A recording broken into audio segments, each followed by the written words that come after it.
Bill Gates said, "There is no one in our time who has done more to push the bounds of science innovation than you." Well, it's kind of him to say. Yeah, well, that's a nice thing to have anyone say about you, nice coming from Bill Gates. But oddly enough, when it comes to AI, actually, for around a decade, you've almost been doing the opposite and saying, hang on, we need to think about what we're doing and what we're pushing here and what do we do to make this safe, and actually maybe we shouldn't be pushing as fast or as hard as we are. Like, I mean, you've been doing it for a decade. Like, what was it that caused you to think about it that way, and why do we need to be worried? Yeah, I've been somewhat of a Cassandra for quite a while, where people I would tell people, like, we should really be concerned about AI. They'd be like, what are you talking about? Like, they've never really had any experience with it. But since I was immersed in technology, I have been immersed in technology for a long time, I could see it coming. So, but I think this year was that there have been a number of breakthroughs. I mean, the point at which someone can see a dynamically created video of themselves, like somebody can make a video of you saying anything in real time, or me. And so there's sort of the deepfake videos, which are really incredibly good, in fact, sometimes more convincing than real ones, and deep real. And then obviously things like ChatGPT were quite remarkable. Now I saw GPT-1, GPT-2, GPT-3, GPT-4, the whole sort of lead up to that. So it was easy for me to kind of see where it's going. If you just sort of extrapolate the points on a curve and assume that trend will continue, then we will have profound artificial intelligence, and obviously at a level that far exceeds human intelligence. So, but I'm glad to see at this point that people are taking safety seriously, and I'd like to say thank you for holding this AI safety conference. I think actually it will go down in history as being very important. I think it's really quite profound, and I do think overall that the potential is there for artificial intelligence, AI, to have most likely a positive effect and to create a future of abundance where there is no scarcity of goods and services. But it is somewhat of the magic genie problem, where if you have a magic genie that can grant all the wishes, usually those stories don't end well.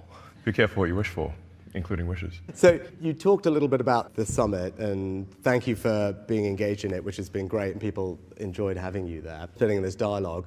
Now, one of the things that we achieved today in the meetings between the companies and the leaders was an agreement that externally, ideally governments, should be doing safety testing of models before they're released. Yeah. I think this is something that you've spoken about a little bit. It was something we worked really hard on because my job in government is to say, hang on, there is a potential risk, not a definite risk, but a potential risk of something that could be bad. My job is to protect the country, and we can only do that if we develop the capability we need in our safety institute and then go in and make sure we can test the models before they are released. Delighted that happened today, but what's your view on what we should be doing, right? You've talked about the potential risk, right? Again, we don't know, but what are the types of things governments like ours should be doing to manage and mitigate against those risks? Well, I generally think that it is good for government to play a role when the public safety is at risk. So, really for the vast majority of software, the public safety is not at risk. If the app crashes on your phone or your laptop, it's not a massive catastrophe. But when you're talking about digital superintelligence, I think, which does pose a risk to the public, then there is a role for government to play to safeguard the interests of the public. And this is, of course, true in many fields, aviation, cars. I deal with regulators throughout the world because of Starlink being communications, rockets being aerospace, and cars being vehicle transport. So I'm very familiar with dealing with regulators. And I actually agree with the vast majority of regulations. There's a few that I disagree with from time to time, but 0.1% probably, or less than 1% of regulations I disagree with. So there is some concern from people in Silicon Valley who've never dealt with regulators before, and they think that this is going to just crush innovation and slow them down and be annoying. And it will be annoying, it's true. They're not wrong about that. But I think we've learned over the years that having a referee is a good thing. And if you look at any sports game, there's always a referee. And nobody's suggesting, I think, to have a sports game without one. And I think that's the right way to think about this, is for government to be a referee to make sure the sportsmanlike conduct and that the public safety is addressed, that we care about the public safety. Because I think there might be, at times, too much optimism about technology. And I say that as a technologist. I mean, so I ought to know. And like I said, on balance, I think that the AI will be a force for good, most likely. But the probability of it going bad is not 0%. Yeah. So we just need to mitigate the downside potential. And then how, you talk about referee, and that's what we're trying to create. Right there. Yeah, well, there we go. I mean, and we talked about this, and Demis and I discussed this a long time ago. I'm like literally facing right at him. And actually, Demis, to his credit, and the credit of people in the industry, did say that to us. Yeah. I think you say it's not right that Demis and his colleagues are marking their own homework, right? There needs to be someone independent, and that's why we've developed the Safety Institute here. I mean, do you think governments can develop the expertise? One of the things we need to do is say, hang on, Demis, Sam, all the others have got a lot of very smart people doing this. Governments need to quickly tool up capability-wise, personnel-wise, which is what we're doing. I mean, do you think it is possible for governments to do that fast enough, given how quickly the technology is developing, or what do we need to do to make sure we do it quick enough? No, I think it's a great point you're making. The pace of AI is faster than any technology I've seen in history by far, and it seems to be growing in capability by at least 5-fold, perhaps 10-fold per year. It'll certainly grow by an order of magnitude next year. Yeah.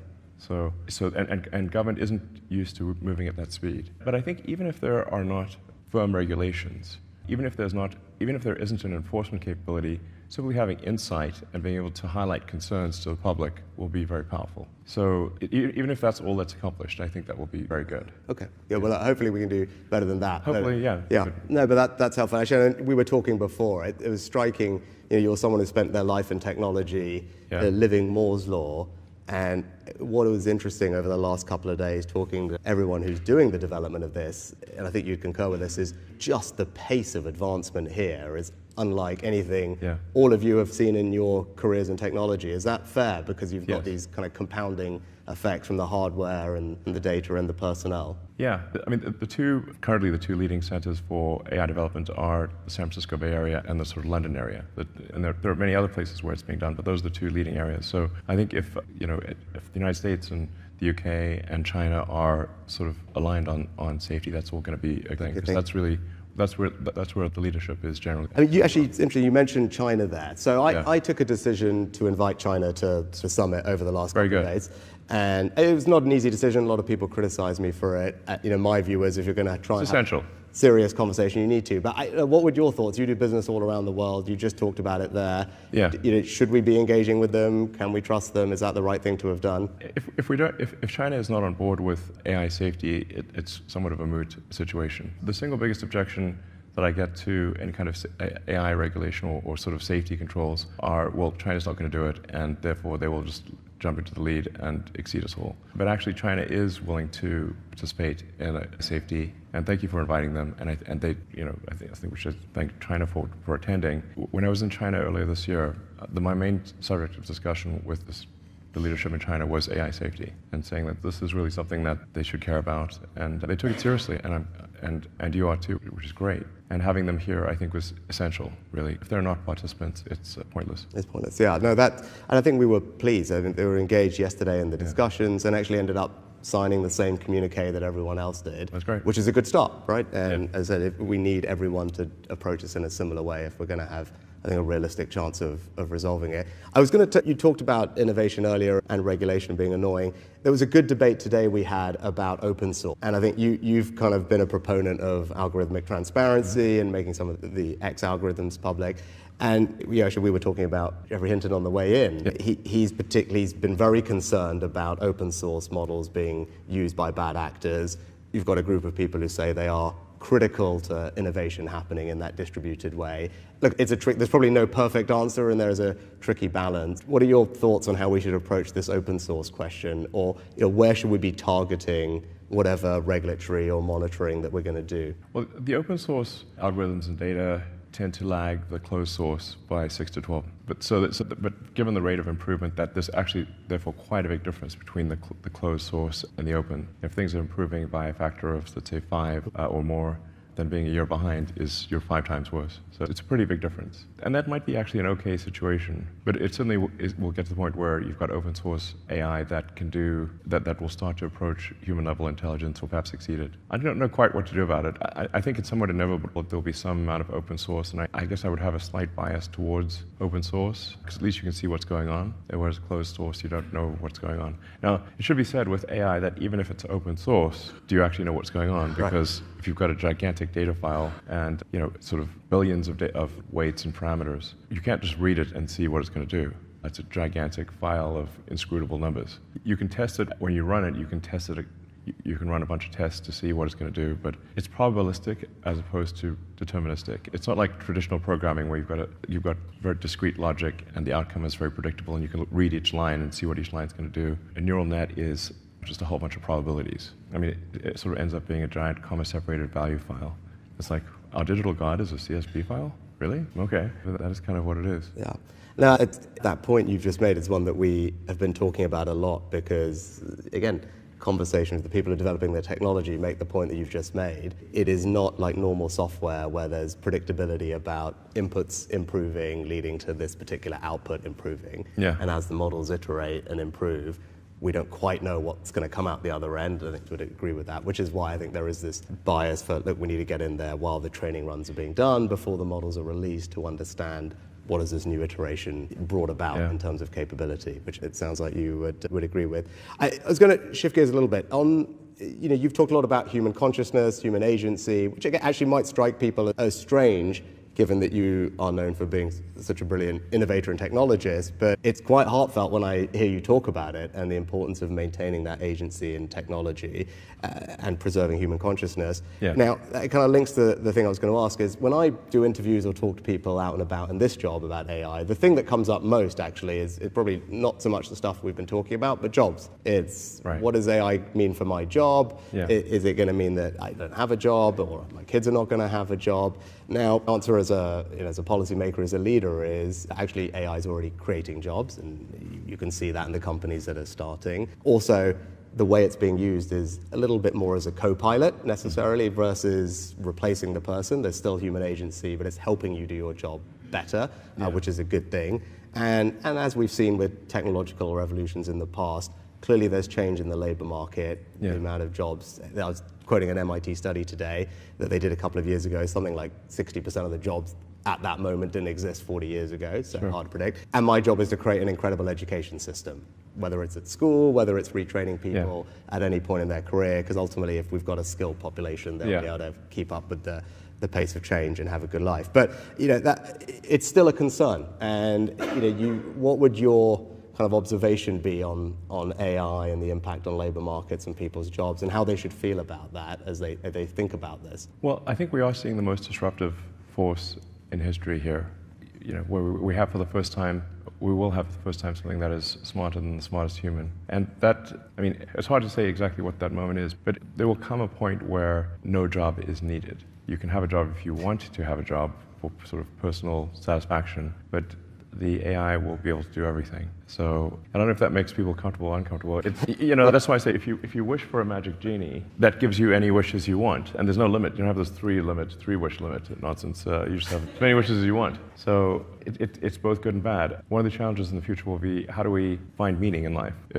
If you have a magic genie that can do everything you want, I do think it's hard. When there's new technology, it tends to usually follow an S curve. In this case, we're going to be on the exponential portion of the S curve for a long time, and you'll be able to ask for anything. We won't have universal basic income. We'll have universal high income. So in some sense, it'll be somewhat of a leveler or an equalizer, because really, I think everyone will have access to this magic genie, and you'll be able to ask any question. It'll certainly be good for education. It'll be the best tutor you could, and the most patient tutor. Sit there all day, and there will be no shortage of goods and services. We'll be an age of abundance. I think I'd recommend people read Ian Banks. The Banks culture books are probably the best envisioning, in fact, not probably, they're definitely by far the best envisioning of an AI future. There's nothing even close. So I'd really recommend Banks. I'm a very big fan. All his books are good. There's not say which one, all of them. So that'll give you a sense of what is I guess a fairly utopian, protopian future with AI. Yeah, which is good from as you said, it's a universal high income, which is a nice phrase, and it's good from a kind of materialistic sense.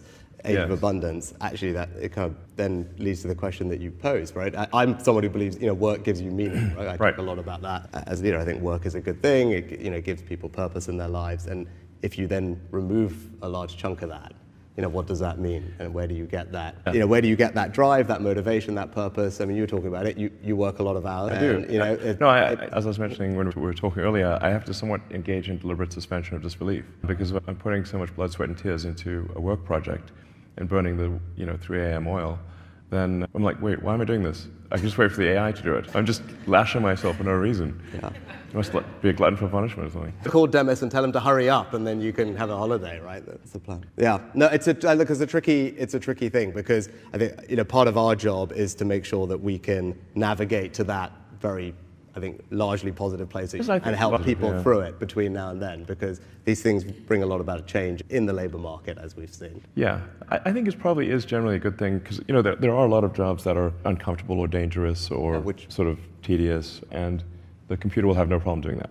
They're happy to do that all day long. So, it's fun to cook food, but it's not that fun to wash the dishes. But the computer's perfectly happy to wash the dishes. And I guess there is, we still have a sports where humans compete in the Olympics, and obviously a machine can go faster than any human, but we still humans race against each other and have these sports competitions against each other, where even though the machines are better, they're still, I guess, competing to see who can be the best human at something. Yeah. And people do find fulfillment in that. Yeah. So I guess that's perhaps a good example of how even when machines are faster than us, stronger than us, we still find a way. We still enjoy competing against other humans to at least see who's the best human. That's a good analogy. And we've been talking a lot about managing the risks. Just before we move on, I finish on AI, is just talk a little bit about the opportunities.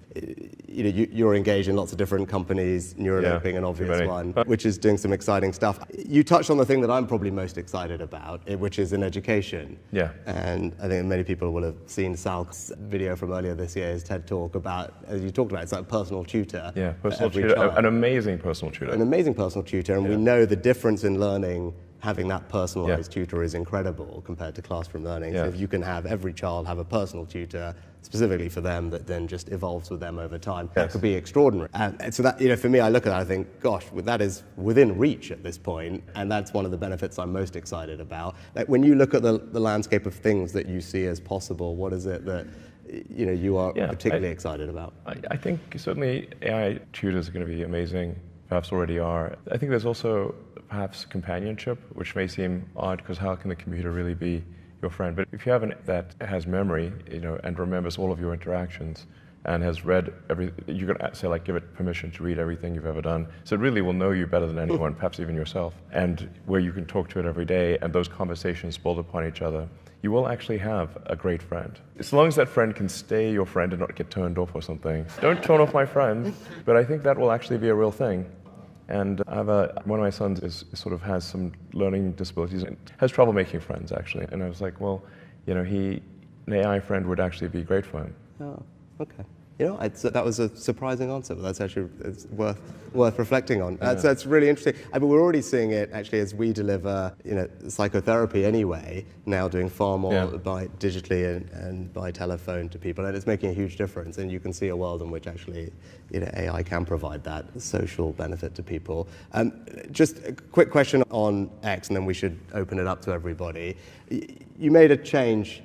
Made many changes, but one of the changes. You love that letter. Yeah, I've got a real thing about it. You really do. You really do. One of the changes, which goes into the space that we have to operate in, and this balance between free speech and moderation is something we grapple with as politicians. Sure. You were grappling with your own version of that, and you moved away from a kind of manual human way of doing it, the moderation, to the community note. And I think that's, it was an interesting change, right? It's not what everyone else has done. It would be good, what was the reasoning behind that, and why do you think that is a better way to do that? Yeah, part of the problem is if you empower people as censors, then there's going to be some amount of bias that they have, and then whoever appoints the censors is effectively in control of information. So then the idea behind community notes is, well, how do we have a consensus-driven, so it's not really censoring it, but consensus-driven approach to truth? How do we make things the least amount untrue? You can say, one can't perhaps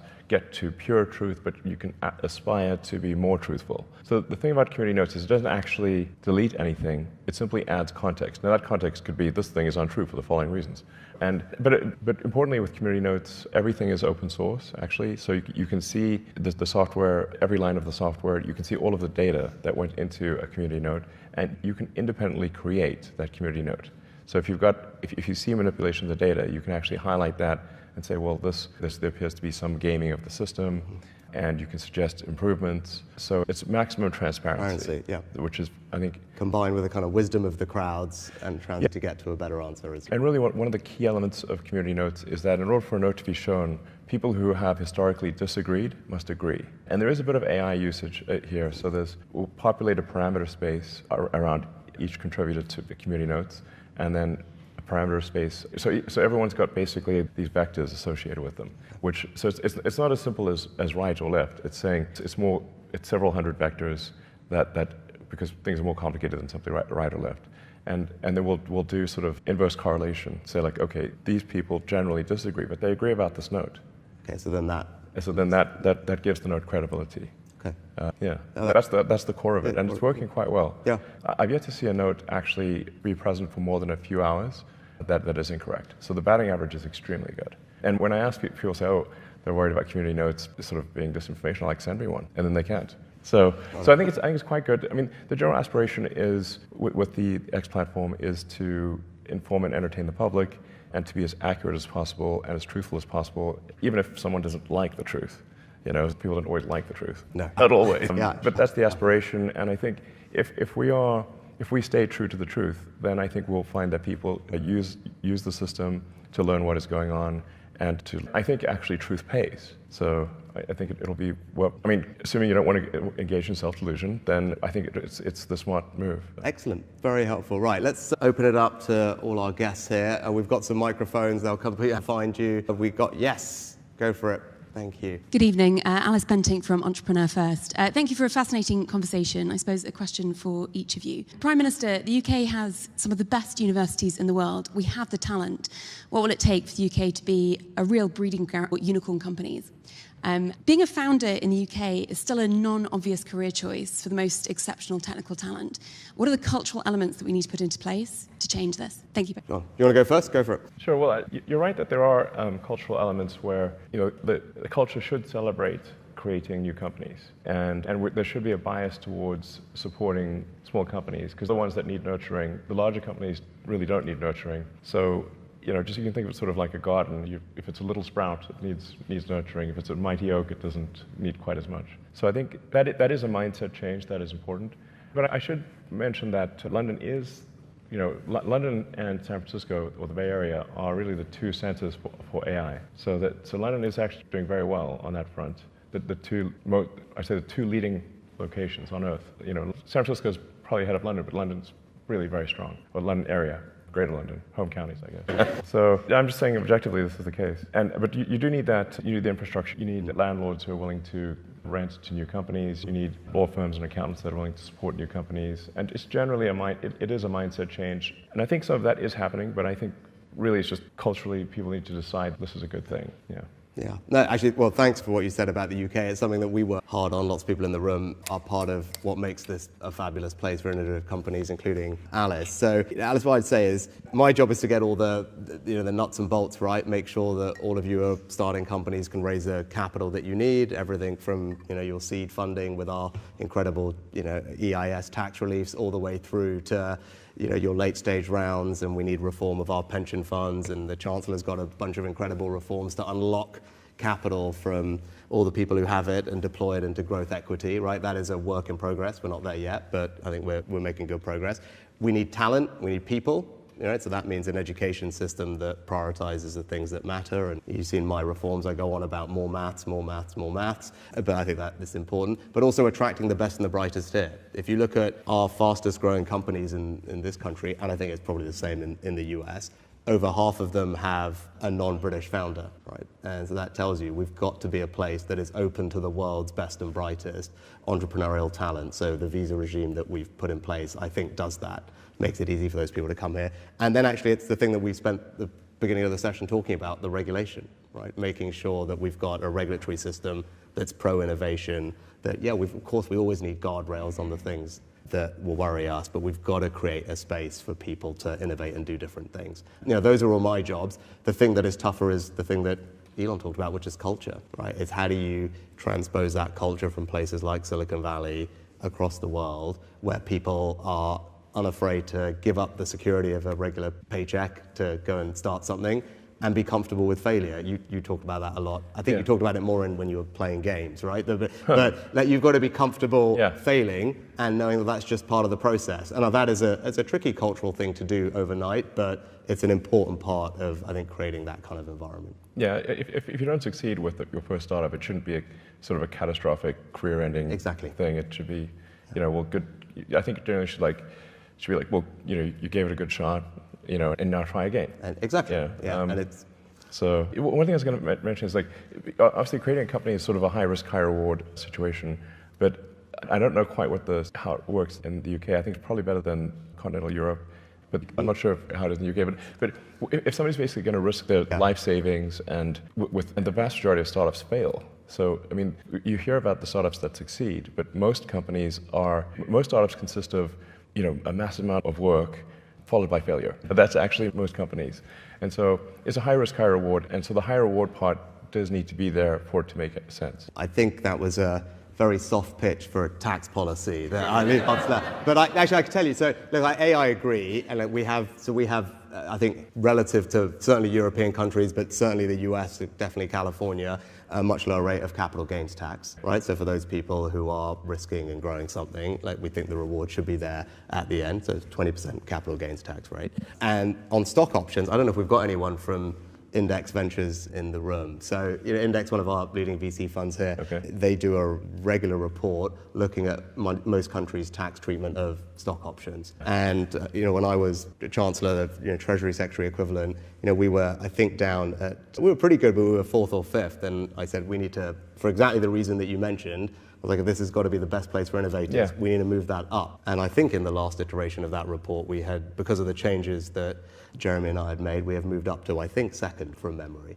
So hopefully that should give you and everyone else some comfort that we recognize that's important. Because when people work hard and risk things, they should be able to enjoy the rewards of that. High risk, high reward. Yeah, and I think we very much have a tax system that supports that, and those are the values that I believe in, and I think most of us in this room probably do as well. Right, next question. I've got Seb in front of me, and then I'll come over here. Go on, Seb. Thanks very much. We've talked about some really big ideas, global changing ideas. I'm really interested, particularly in the context of creation of science and technology super hubs and so on. How does that map onto the everyday lives of people living in, say, Austin, Texas, to choose one around you, or in my case, Nottingham, East Midlands?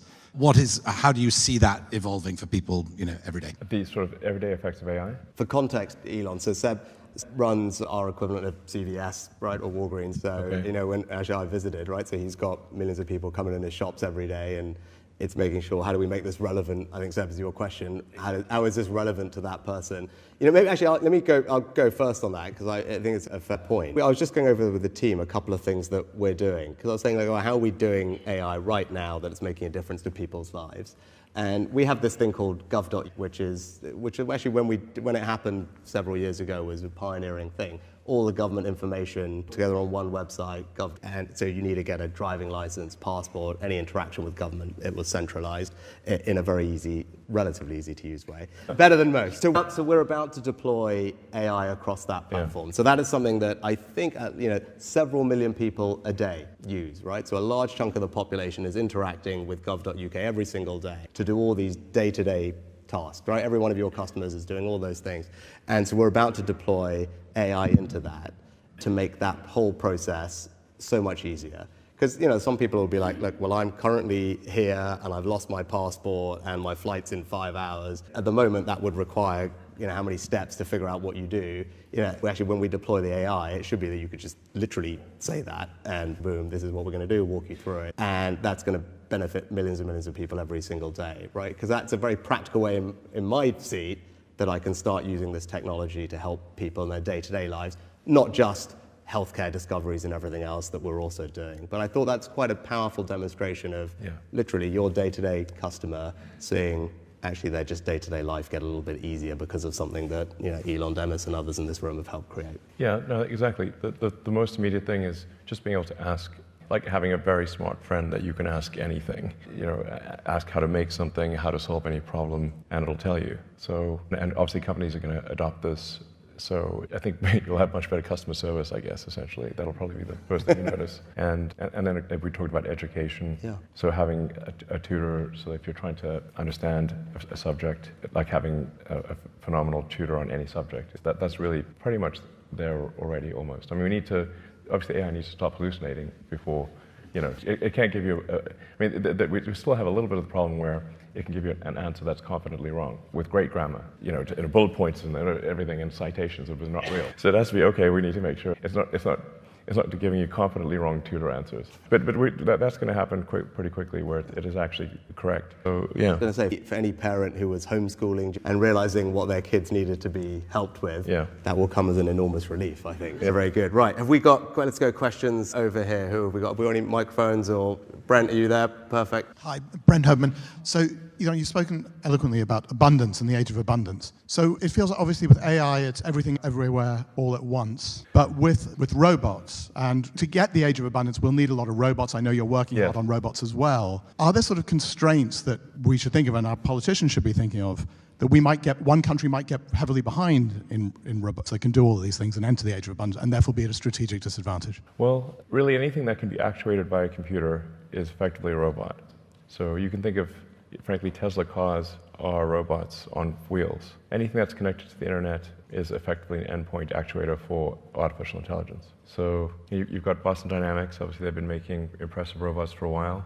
I think they're, at this point, mostly owned by Hyundai, so I guess Hyundai is probably going to make robots that are humanoid and some rather interesting shapes that I wasn't anticipating, like the one that looks like has wheels and looks sort of like a kangaroo on wheels. I'm not sure what that is, but looks a little demented, frankly. But there's going to be all sorts of robots. You've got the company Dyson, in which I think does some pretty impressive things. And I think the UK will not be behind, actually, on that front. The UK also has ARM, which is really the best, one of the best, perhaps the best, in chip design in the world. Tesla uses a lot of ARM technology. Almost everyone does, actually. So I think the UK is in a strong position. Germany obviously makes a lot of robots, industrial robots. I mean, I think generally countries that make robots of any kind, even if they seem somewhat conventional, will be fine. I do think there is a safety concern, especially with humanoid robots, because at least the car can't chase you into this building, not very easily, or chase you up a tree, or you can sort of run up a flight of stairs and get away from a Tesla. I think there's a Stephen King movie about that, if your car gets possessed. So, but if you have a humanoid robot, it can basically chase you anywhere. So I think we should have some kind of hardwired local cutoff that you can't update from the internet. So anything that can be software updated from the internet obviously can be overridden.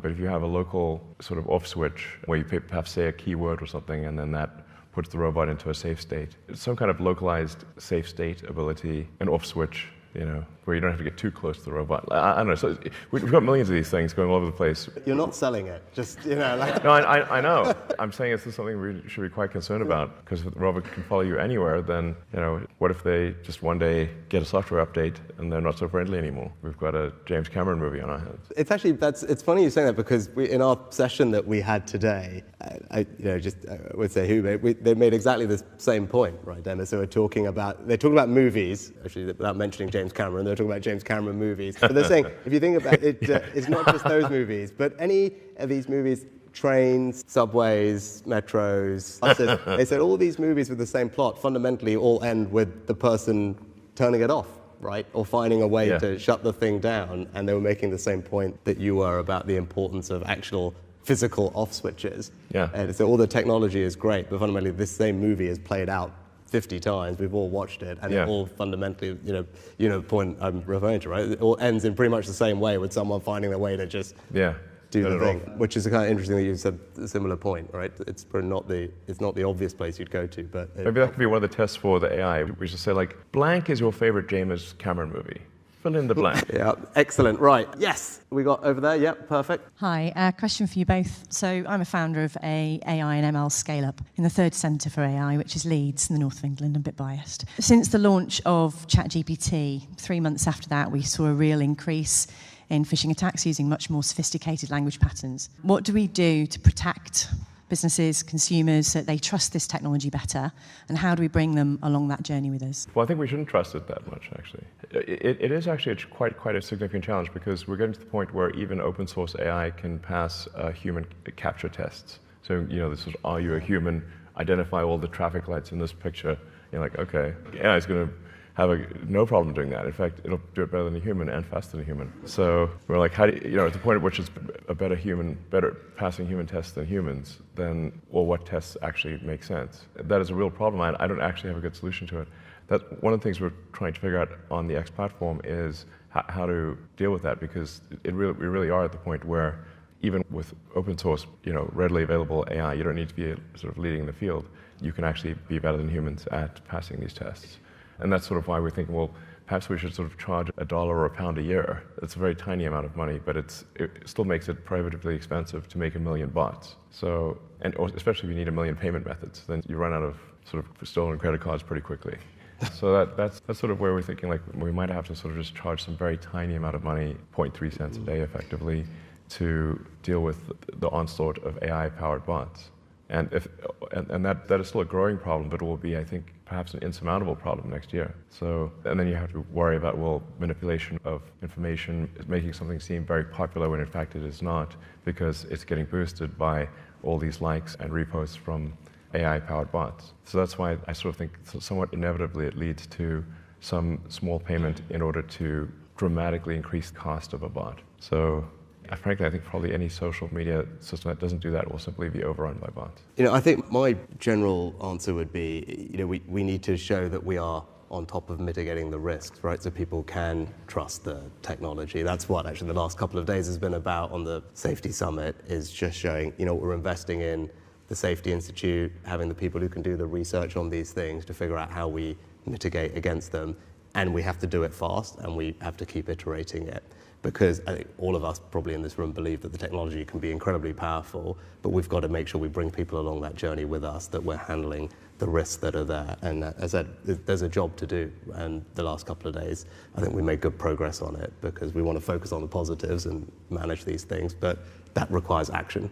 And that's what the last couple of days has been about. Your story, analogy there was part of the research that actually, the team working on the task force here published and presented yesterday. I don't know if you saw it, which is essentially that. It was using AI to create a ton of fake profiles on social media and then infiltrate particular groups with particular information. And actually, at the moment, that is, to your point, that is like cost-free. It's getting to the point where it's like, really, you can have 100 for a penny, sort of thing. Ridiculous. And if you think about some of these social networks at quite a neighborhood or town level, it's not that many fake profiles. They quickly create, suddenly they're everywhere, and there's some local issue that might be of importance, and the team have run versions of how that would look like, and suddenly they're interacting with everybody and then spreading misinformation around. Yeah, no, it's exactly a real challenge. Right? We literally, as part of the research that we published on misinformation yesterday, it's a real challenge. Yeah, exactly. And to your point, I mean, the images, you don't even need to steal somebody's picture, because then that's traceable, but you can actually just say, create a new image of a person, realistic looking, but doesn't exist, and then create a biography, realistic, but doesn't exist, and do that en masse. And practically the only way you'll be able to tell is that the grammar is too good. Dead giveaway. Yeah, no typos? Come on. Now, I'm getting waved at because I think we are out of time. I know we take one very brief last question, and let's make it go on. Yes, sir, go on, you're right in front of me, go on. Elon, question for you. Related to the X platform. Are there simple things we can do, especially when it comes to visual media? You alluded to the fact that it's fairly straightforward and effectively free to make people like yourselves say and do things that you never said or did. Can we do something like cryptographically signed media? I'm from Adobe. We're working on this project. Twitter was a member. Love to see X come back. Digitally signed media to indicate not only what was created by AI, but what came from a camera, what was real, to imbue a sense of trust in media that can go viral. That sounds like a good idea, actually. So if some way of authenticating would be good. So yeah, that sounds like a good idea. We should probably do it. There you go. And actually, on that point, I've already, so this is particularly pertinent for people in my job, right? And I've already had a situation happen to me with a doctored image that goes everywhere, negative. By the time everyone realizes, well, that's fake, and we should stop sending it, the damage is damage. And actually, we were, again, reflecting today, if you think next year, you've got elections in, I think, the US, India, I think Indonesia, probably here. There you go. Massive news. And actually, you've got just an enormous chunk of the world's population is voting next year, right? And you've got EU elections as well. Yeah. And, actually, just these issues are right in front of us. Next year is when big elections across the globe, probably the first set of elections where this has been a real issue. Yeah. So figuring out how we manage that is, I think, kind of mission critical for the people who want, the integrity of our democracy. Yeah, I mean, some of it is quite entertaining, like the Pope in the puffer jacket. Have you seen that one? That's amazing. But I mean, I still run into people who think that's real. I'm like, well, what are the odds he's wearing a puffer jacket in July in Rome? Be sweating. But it actually looked quite dashing, I have to say. In fact, I think AI fashion is going to be a real thing. So I don't mean doom and gloom. Like, we live in the most interesting times, and I think it is like 80% likely to be good and 20% bad. And I think if we're cognizant and careful about the bad part, on balance, actually, it will be the future that we want, or the future that is preferable. And it actually will be a somewhat of a leveler, an equalizer, in the sense that, I think everyone will have access to goods and services and education. And so, I think probably it leads to more human happiness. So I guess I'd probably leave it on an optimistic note. Perfect. Yeah. Well, that's it. That is a great note to end on. I think that, we all want that better future. Yeah. We think it's there. The promise of it is certainly there. Lots of people in this room, including yourselves, are working hard to make it happen. Our job in government is to make sure it happens safely. But on the basis of this conversation in the last couple of days, I'm certainly leaving more confident that we can make that happen. So it's been a huge privilege and pleasure to have you here. Well, thank you very much for having me.